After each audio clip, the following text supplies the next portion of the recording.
Este tema que vamos a ver se llama clasificación y seriación. Piaget nos habla de que el conocimiento no es un conocimiento que pueda ser absorbido de manera pasiva por el ambiente, o más bien del ambiente, que tampoco es algo ya determinado en la mente de un niño, ni tampoco brota de manera automática cuando el niño madura, sino que esta construcción que el niño va haciendo a través de la interacción de sus estructuras mentales con el ambiente. Según Piaget, el desarrollo intelectual, pues es un proceso en donde se reestructura el conocimiento. Y este proceso, dice él, que comienza con la estructura o con una forma de pensar que es característica de su nivel. Y bueno, tenemos aquí este pequeño esquema de este dibujito que es muy simpático, donde vemos aquí a un niño, aunque no lo parezca. Aquí tenemos que este niño pues va a interactuar con los objetos que hay en el ambiente y a partir de las cualidades o características que tengan estos objetos, él va a construir esquemas, va a construir categorías en las que puede ajustar cada uno de estos objetos o a las que puede integrar cada uno de estos objetos de acuerdo con sus cualidades. Y esto va a producir en él una asimilación de los conceptos, o sea, una comprensión. Entonces, esto va a ocurrir de acuerdo a las características del nivel al que el niño corresponda, ¿sí? No va a ser de la misma manera en todos los niveles de desarrollo. Bueno, eso es lo que nos dice Piaget. También Piaget habla de que los cambios que ocurren en el ambiente, las intrusiones en la forma en que los niños piensan pueden crear un conflicto y un desequilibrio. Y entonces las personas pueden llegar a compensar esa confusión y resuelven el conflicto mediante su propia actividad intelectual, o sea, adaptan estos conocimientos a su actividad mental. De todo esto resulta una nueva forma de pensar y estructurar y una nueva estructura de las cosas. Eh, También pues es una nueva manera de comprender y satisfacer las necesidades cognitivas de la persona y que, bueno, esta persona cambia su estado a un nuevo equilibrio. ¿Se acuerdan que con Vygotsky vimos los conceptos espontáneos y no espontáneos, en donde decía que los conceptos no espontáneos llegan a crear pues una desadaptación, un desajuste a nivel cognitivo, en donde hay un rechazo, una incomodidad al aprender nuevos conceptos y se tiene que modificar los conceptos anteriores para dar paso a conceptos nuevos cuando estos conceptos son científicos. ¿Esto qué significa? Pues significa que el niño está aprendiendo conceptos no por su significado, sino por su referente. Entonces le está otorgando a los conceptos eh, un nombre, a los objetos les está otorgando un nombre y está aprendiendo esos conceptos por referente, ¿sí? Y a partir de estos conceptos, de estos referentes, pues va a empezar a organizar y hacer agrupaciones, categorías, en donde quepan todos los objetos que comparten las mismas características. ¿Sí? De tal manera que puede hacer un grupo, una categoría en donde vayan cremas, otro grupo en donde a lo mejor vayan juguetes, ¿no? Entonces, todos los objetos los va a empezar a categorizar, va a empezar a crear relaciones entre estas categorías. Bueno, a este proceso de construcción, de organización, eh, este, de establecimiento de esquemas, pues se le va a llamar asimilación, ¿sí? A ese proceso intelectual. Bien, bueno, cuando el niño en algún momento tenga una información, adquiera información externa, eh, eso le va a producir un conflicto porque él a partir de su experiencia va a crear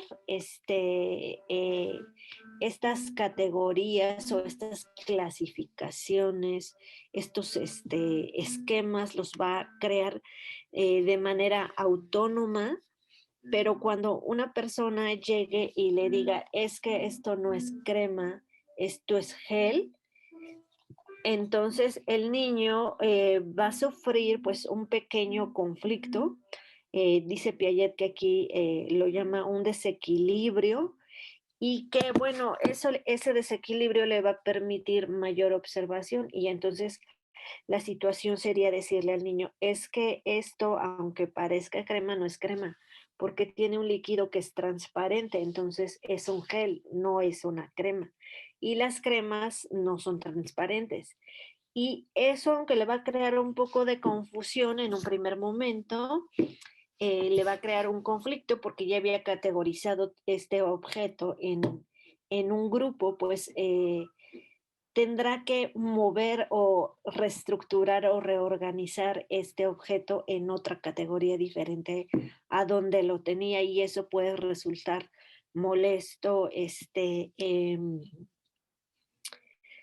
un poco confuso para el niño. Sin embargo, Piaget aquí nos dice que aunque esto ocurra, el niño tendrá mucho tiempo o el tiempo suficiente, se tomará el tiempo suficiente para adaptar esta nueva información a las categorías que él ya manejaba. O si no, agregar una categoría más o un esquema más a toda la información que él está manejando. Entonces, por eso aquí nos dice que algún cambio externo o intrusión en la forma ordinaria de pensar crea un conflicto y un desequilibrio. Las formas compensan esa confusión y resuelven el conflicto mediante su propia actividad intelectual. De todo esto resulta una nueva forma de pensar y estructurar las cosas, una manera que da nueva comprensión y satisfacción al sujeto. En una palabra, pues cambia un nuevo estado de equilibrio. Y entonces aquí vemos este esquema en donde ya hay estructuras mentales existentes y estas estructuras mentales existentes, pues, van a tener un equilibrio a menos que el mismo entorno social permita crear nueva información.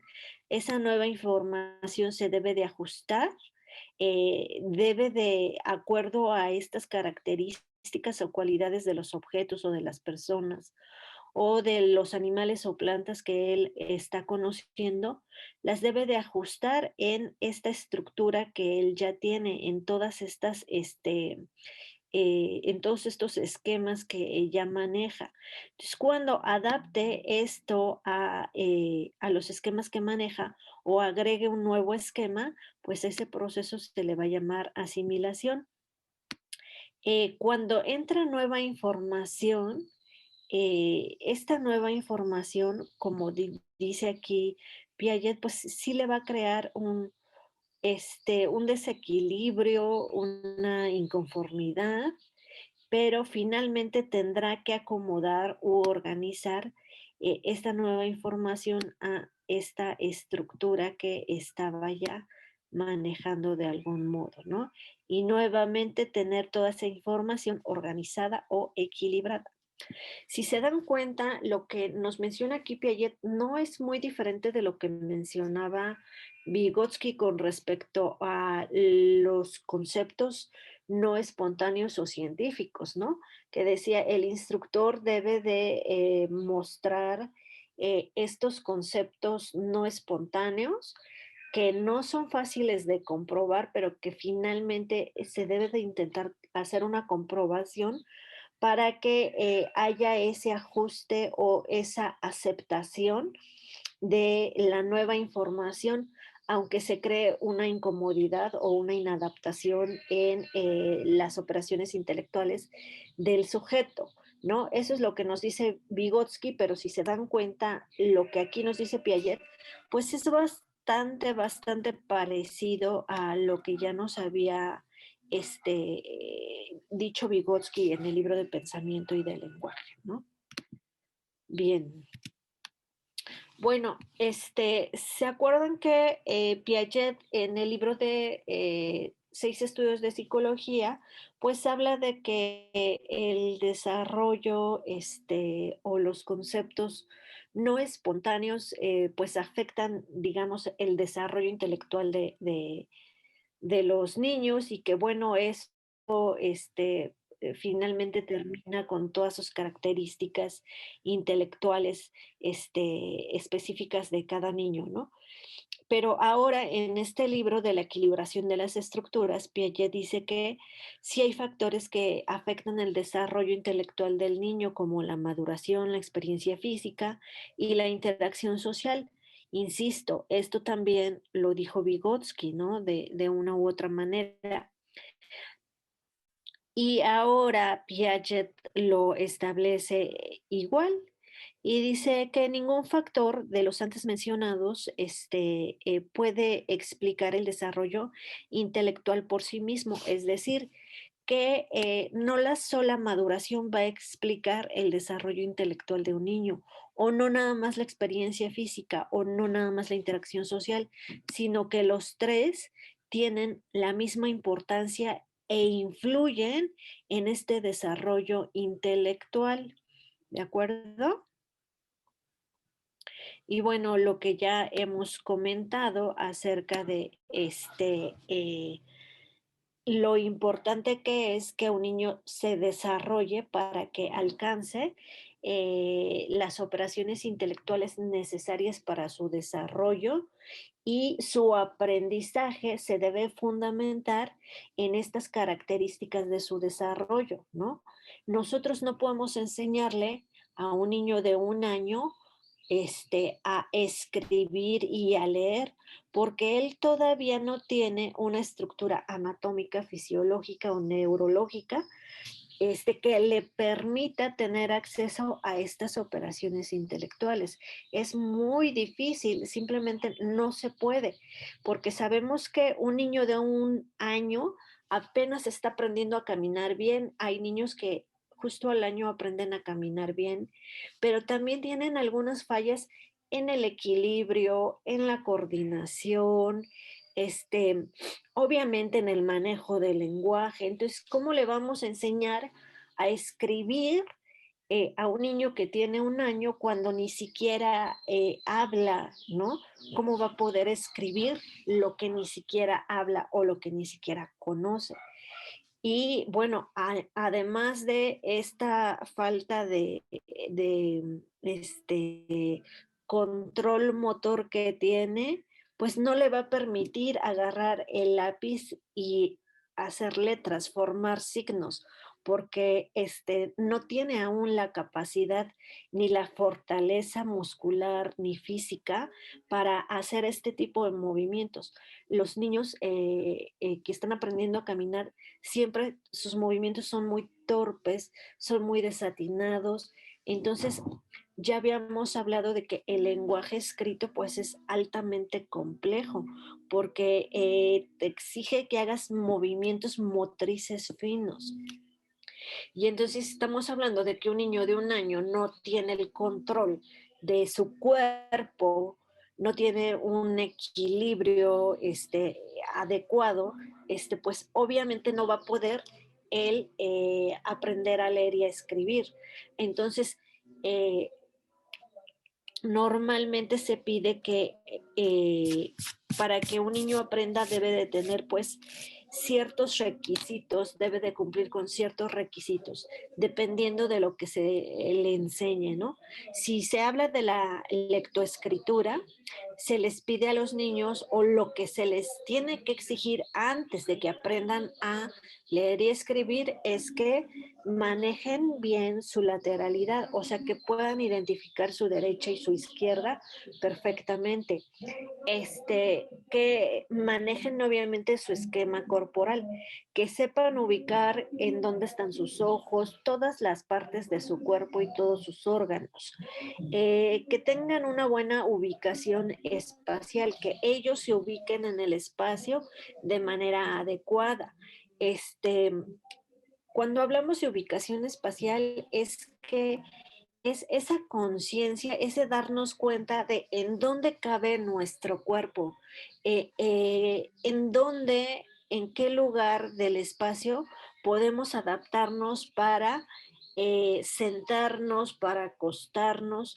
Hay niños muy pequeñitos que, por ejemplo, intentan meterse en cajas de zapatos y aunque ellos tienen alrededor de 1 año o 2 años, pues no caben en una caja de zapatos porque no son tan pequeñitos.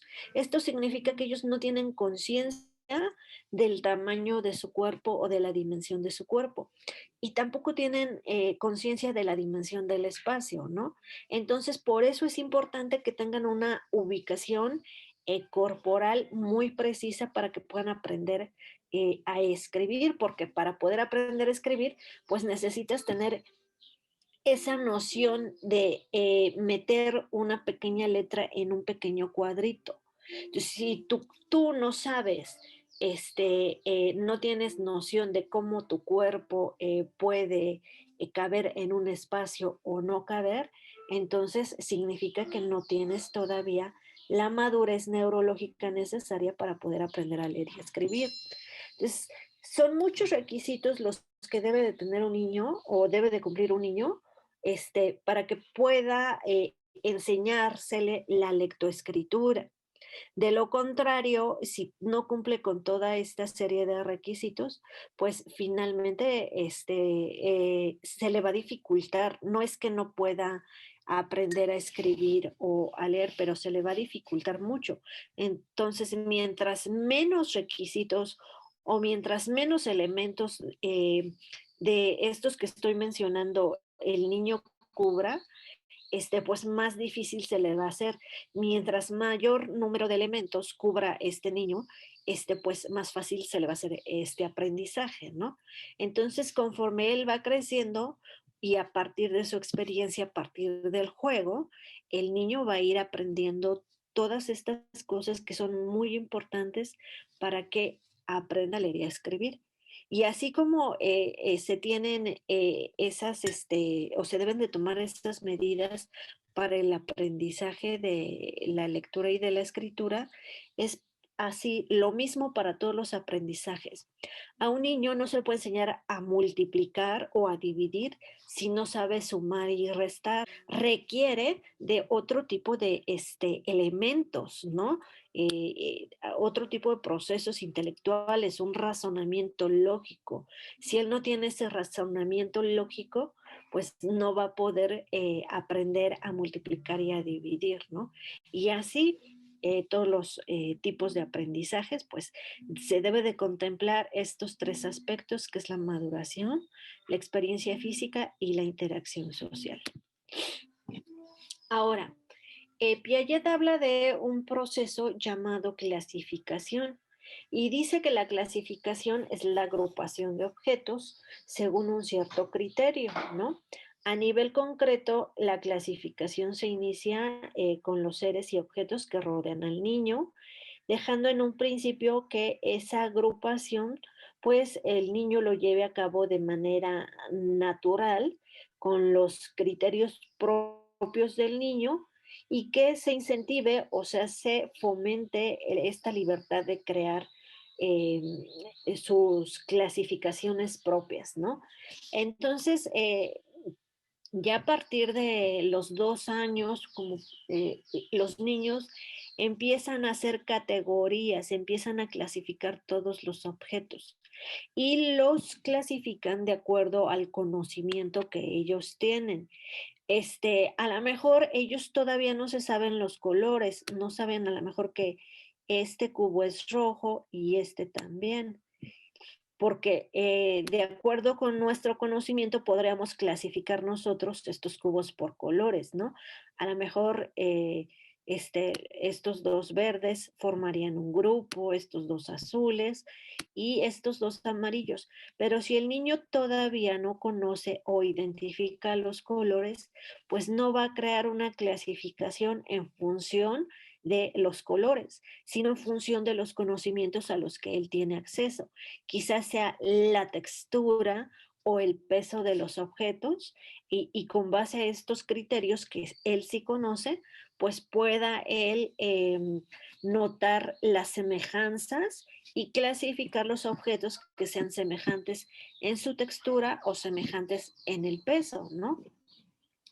Entonces, bueno, esas categorías pues seguramente van a ser simples y van a ser de acuerdo a lo que el niño conoce. Dentro de esta noción dice aquí que prevalece el sentido visual, o sea que el niño fundamenta más sus clasificaciones, las fundamenta más en el sentido visual y también en el tacto, de manera que al niño todo, tanto lo visual como lo táctil le va a permitir eh, hacer diferencias o encontrar similitudes en los objetos, ¿no? Pero él va a establecer los criterios. Aquí dice Piaget que para Ed Lavinovich, clasificar es agrupar objetos según sus semejanzas. Y esta actividad en la que los niños pequeños se ven involucrados de manera natural, que todos los niños eso lo hacen de manera natural, pero lo hacen conforme van adquiriendo conocimientos, ¿no?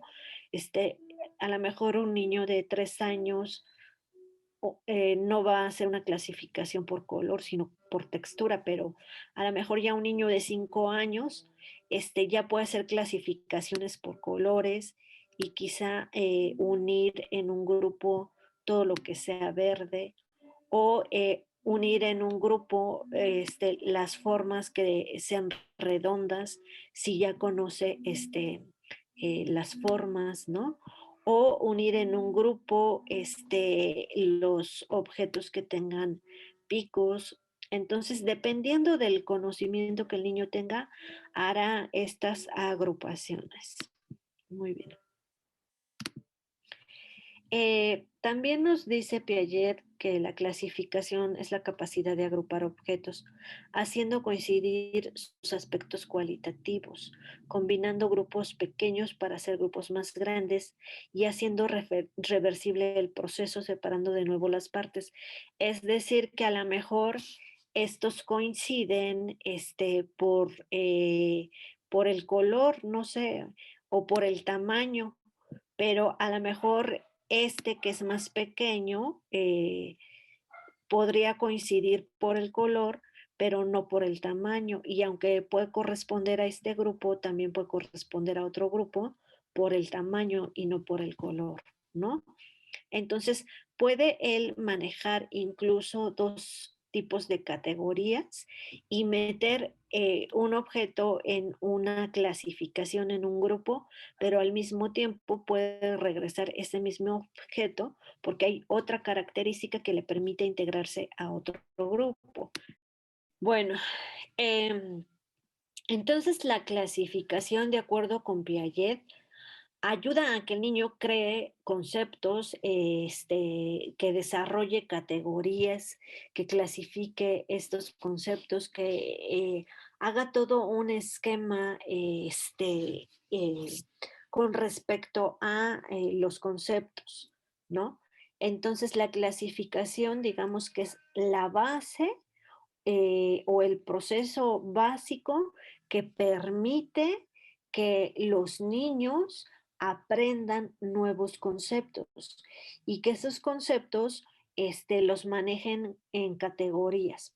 La clasificación, el niño la lleva a cabo a partir de la observación de las semejanzas de los objetos. Pero también hay otro proceso que se llama seriación Y aquí nos dice que la seriación consiste en ordenar elementos basándose en el establecimiento de relaciones de comparación entre dichos elementos. O sea, aquí el niño va a hacer comparaciones y también esas comparaciones las va a hacer de acuerdo a las características que tienen los objetos, ¿sí? La intervención de la noción de orden permite distinguir cada elemento de lo que le procede o lo que le sigue. Es decir, aquí en este proceso, el niño no va a agrupar los objetos, sino que los va a ordenar. Les va a dar un orden de acuerdo a sus características o cualidades. Y este orden se va a fundamentar en las diferencias, no en las semejanzas. Entonces va a ordenar los objetos dependiendo de las diferencias que se vayan presentando en los objetos y va a establecer una comparación entre cada uno de los elementos y en función de eso va a ser un orden. Es cuando los niños ordenan los objetos, por ejemplo, del más grande al más chiquito y los ordenan como escalerita. A ese proceso se le llama seriación y lo hace fundamentado en la comparación de estos objetos, pero ya no se centra en las semejanzas. Su observación ahora se centra en las diferencias y este proceso le ayuda a concebir la noción de el número. Dice aquí Piaget que la seriación implica una coordinación mental de relaciones transitivas y reversibles. Dice que es la capacidad que tiene el niño para ordenar un grupo de elementos de acuerdo con determinadas dimensiones y coordina las relaciones de transitividad y no es necesario que use el ensayo y el error, sino que aquí ya usa la lógica. Este proceso ocurre después de que el niño aprende a leer y a escribir. Es un proceso posterior que implica un mayor esfuerzo intelectual, porque ya que estamos hablando del manejo de conceptos abstractos y no concretos.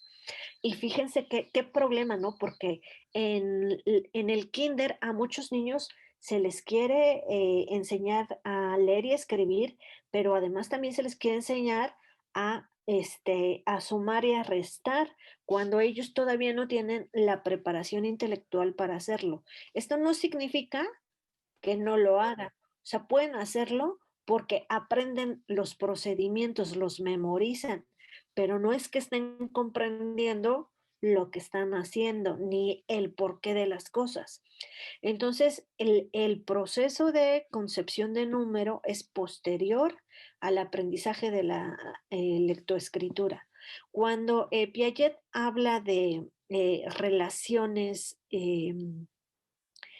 entre números, está hablando de entender que un número sigue al otro, así como si estuviera manejando varitas de madera, entendería que si le presentamos un tipo de varitas de este tipo o de esta manera o de estos tamaños, el niño tendría la capacidad de ordenar las varitas hasta dejarlas a modo de escalerita, ¿no? En donde puede empezar por el más grande hasta llegar al más pequeño o puede empezar desde el más pequeño hasta llegar al más grande.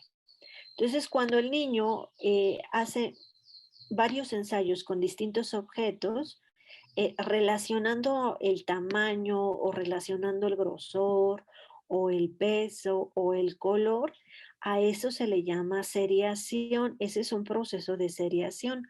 Y esto le sirve al niño para entender la relación que hay entre los objetos, pero la relación de diferencia. Estas relaciones entre estos palitos que el niño es capaz de ordenar de menor a mayor o de mayor a menor, le permite posteriormente entender que el uno es menor que el 2, que el 2 es menor que el 3, pero que el 3 es mayor que el 2 y que el 2, aunque es menor que el 3, es mayor que el 1 y que el 1 es menor que el 2 y es menor que el 3. Entonces, a partir de la seriación, el niño empieza a desarrollar su razonamiento lógico que posteriormente le va a permitir entender esta misma relación de reciprocidad y de transitividad.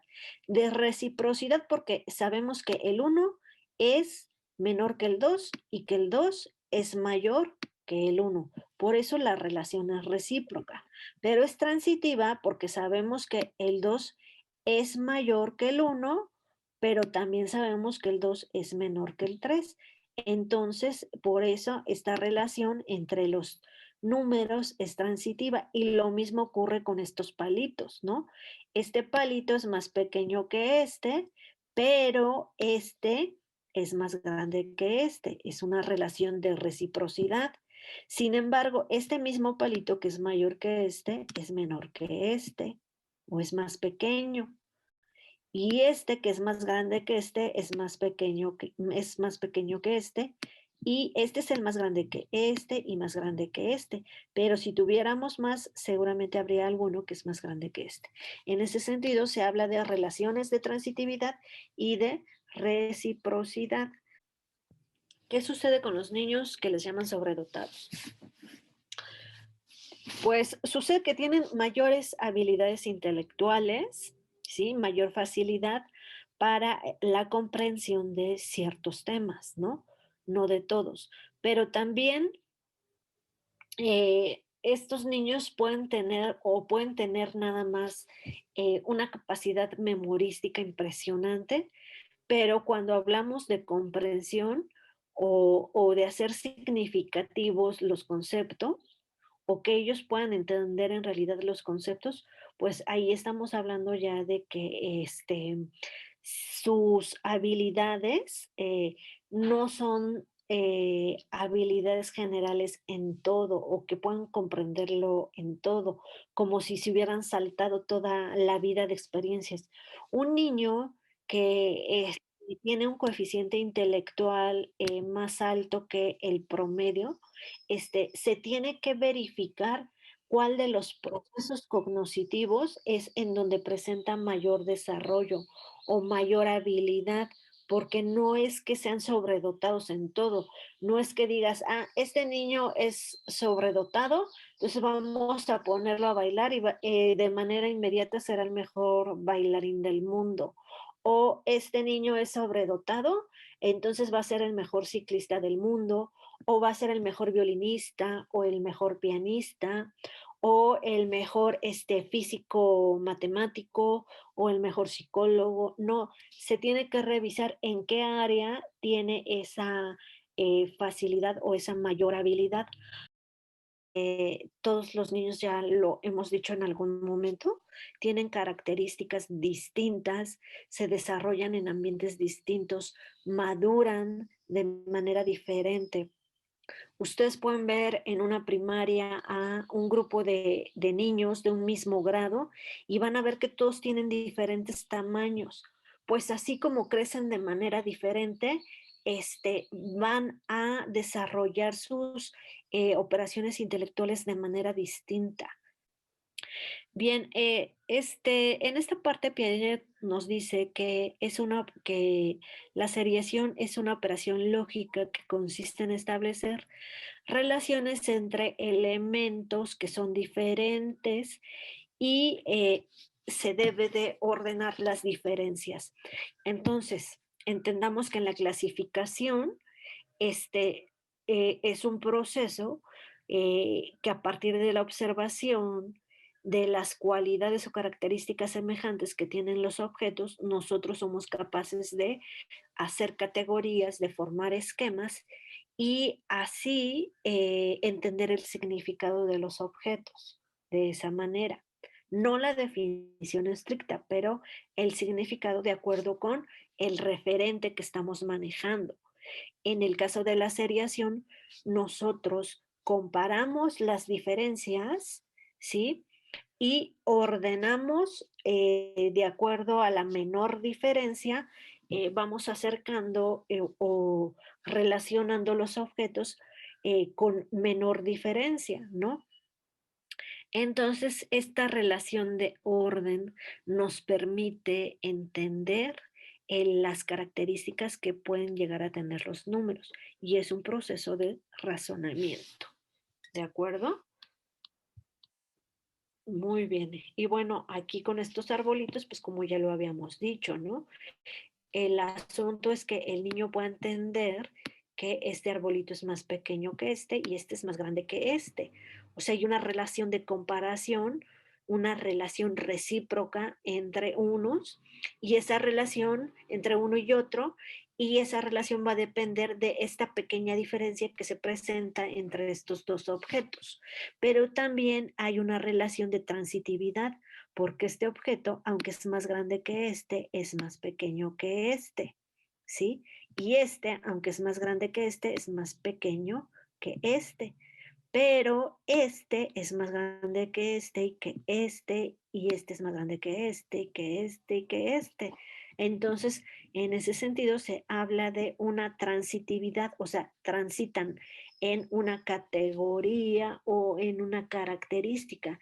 Esta característica es transitoria de ser más grande, o sea, es más grande cuando se le relaciona con este que es más chico, pero si se le relaciona con este que sigue, pues va a ser más pequeño. Por eso esta relación es transitoria, ¿sí? Por eso se habla de transitividad, porque no siempre este es el más grande o no siempre es el más chico, ¿ok? Va a depender de el objeto con el que lo estás relacionando o comparando. Muy bien, dice aquí Piaget que contar en voz alta es una de las primeras nociones de número que aprenden los niños. Contar verbalmente es una de las primeras ideas que el niño aprende sobre el número y muchos niños impresionan porque desde el kinder ya son capaces de contar verbalmente, pero en realidad no es que tengan la noción o manejen el concepto de número, sino que lo han memorizado, al igual que pueden memorizar una canción sin saber el significado de las palabras, ¿no? Entonces, al igual que memorizan las vocales de A, E, I, O, U, A, E, I, O, U, pero si tú les pones las letras desordenadas o fuera de ese orden que ellos aprendieron, no van a saber identificarlas y van a cometer errores. Pues cuando les presentes primero la E, luego la I, luego la U, luego la A y al final la O, ellos te van a decir de la misma manera A, E, I, O, U, ¿sí? Porque se aprendieron de memoria esa cancioncita, ¿no? Y lo mismo ocurre con los números. Se pueden aprender del 1 al 10, pero sin saber identificar los números. Y si les desordenas los números, va a resultar que el 3 para ellos es el 1 porque es el primero que empieza y esa fue la forma en que se aprendieron los números. Entonces, más bien, eso puede ser un proceso de memorización, no es que realmente tengan un razonamiento lógico matemático. A ver, aquí me están poniendo un mensaje. Es por eso que a los niños les cuesta ya poder hacer operaciones. Efectivamente, porque no han madurado, no han tenido una maduración con respecto a su razonamiento lógico matemático. Ese razonamiento lógico matemático se da a partir del proceso de seriación, que no ocurre hasta después de que el niño aprende a leer y a escribir, ¿sí? Porque es necesario que empiece a identificar signos, símbolos y todas esas reglas, y ya después de eso, ya entonces puede entender el concepto de número, pero es un procedimiento lógico, como lo estamos platicando y mencionando, no es algo sencillo, no es algo sencillo. Por eso a los niños se les debe de enseñar a escribir y a leer a partir de los 6 años.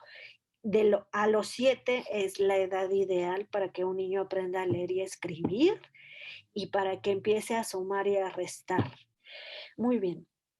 Entonces, un niño de 5 años aproximadamente que todavía no tiene desarrollado este razonamiento lógico matemático, si tú le preguntas en qué fila hay mayor número de círculos o hay más círculos, pues te va a decir que en la fila de los azules, porque ve que esta está más larga.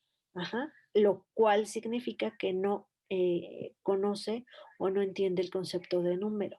Pero a una niña de 8 años, si le llegan a preguntar en dónde hay más círculos, pues va a decir que hay la misma cantidad, porque puede entender la relación de un número con un objeto. Entonces, este objeto se relaciona con el número 1, este objeto se relaciona con el número 2, ¿sí? Pero porque ya hay un número previo y este se relaciona con el número 3. O sea, es la relación de 1 a 1. En realidad es lo que va a entender la niña, pero que para que haya una relación del número 3 con este objeto debe de haber un antecedente de dos números anteriores. Entonces, bueno, eso es un razonamiento lógico que los niños deben de entender, ¿no?